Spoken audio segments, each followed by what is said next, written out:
सुमन सागर को आप पहली बार देख रहे हैं तो कृपया चैनल सब्सक्राइब और नोटिफिकेशन ऑन कर लें। मैं सुनील कुमार माथुर सुमन सागर के दर्शकों के लिए लेकर आया हूँ।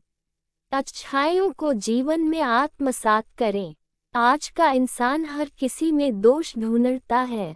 वो यह नहीं सोचता है कि दोष तो उसमें भी बहुत सारे हैं जो उसे स्वयं को दिखाई नहीं दे रहे हैं या वह जानते हुए भी अनजान बना हुआ है।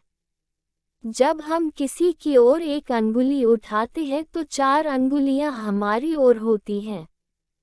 कहने का तात्पर्य यह है कि जिसमें हम दोष ढूंढ रहे हैं उससे 4 गुना दोष तो मुझ अकेले में ही है।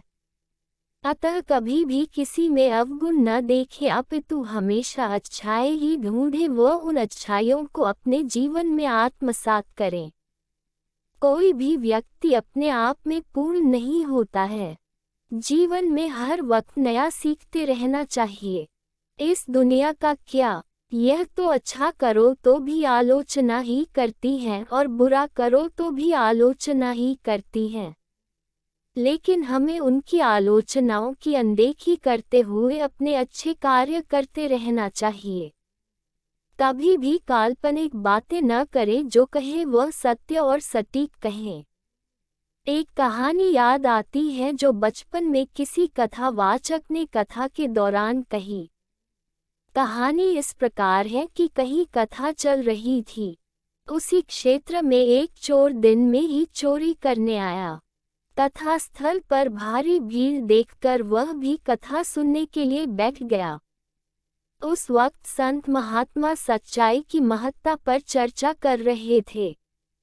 चोर ने मन ही मन में सोचा कि आज सच्चाई को ही आजमाया जाए कि सत्य क्या कमाल दिखाता है। रात्रि में चोर चोरी करने के लिए राजा के महल में चला गया। वह पहले गेट पर पहुंचा कि द्वारपाल ने पूछा कि कौन हो। चोर ने कहा कि मैं चोर हूं और महल में चोरी करने आया हूं। द्वारपाल ने सोचा कि यह राजा साहब का कोई नजदीकी है और मुझसे मजाक कर रहा है। उसने उसे अंदर जाने दिया। इसी प्रकार सच बोलकर वह 7 द्वार पार कर अंदर गया और चोरी कर चलता बना। सवेरे जब राजा को चोरी का पता चला तो सभी द्वारपालों को बुलाया। सभी ने सत्य बात बता दी। राजा ने फेरी लगवाई कि जिस चोर ने चोरी की वह दरबार में अपने आप उपस्थित होकर बताए कि उसने कैसे चोरी की। उसे कोई दंड नहीं दिया जाएगा। चोर दरबार में उपस्थित होकर सारी बात राजा को सच सच बता दी।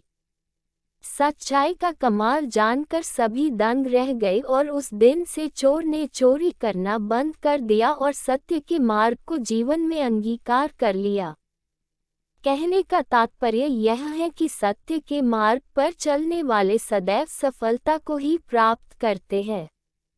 सत्य है कि गुरु ज्ञान के सागर होते हैं। वे बातों ही बातों में हमारा हृदय परिवर्तन कर देते हैं, लेकिन हमें इसका तनिक भी पता ही नहीं चलता है। तभी तो कहते हैं कि सच्चे साधु संतों की संगत करनी चाहिए, नित्य कथा सुननी चाहिए और पूजा पाठ करते रहना चाहिए। कथा स्थल तो परमात्मा की गोद है, वहाँ आनंद ही आनंद है। कथा एक तरह से गंगा की तरह है। उसे एक व्यक्ति लेकर आता है और हजारों लोग उसमें डुबकी लगाते हैं। कथा सुनना भी हर किसी के वश की बात नहीं है। मोहल्ले में कथा हो रही होती है तो भी कुछ लोग आलस के कारण, कुछ मेहमानों के आ जाने के कारण तो कुछ अन्य कारणों से कथा सुनने से वंचित रह जाते हैं। अतः वे लोग भाग्यशाली हैं जो कथा सुनने जाते हैं, चूंकि उन पर ईश्वर की कृपा बनी हुई है। सभी कार्य ईश्वर की कृपा से ही संपन्न होते हैं। अभी आपने सुना, अच्छाइयों को जीवन में आत्मसात करें। यदि आपने अभी तक चैनल सब्सक्राइब नहीं किया है तो कृपया चैनल सब्सक्राइब कर लें।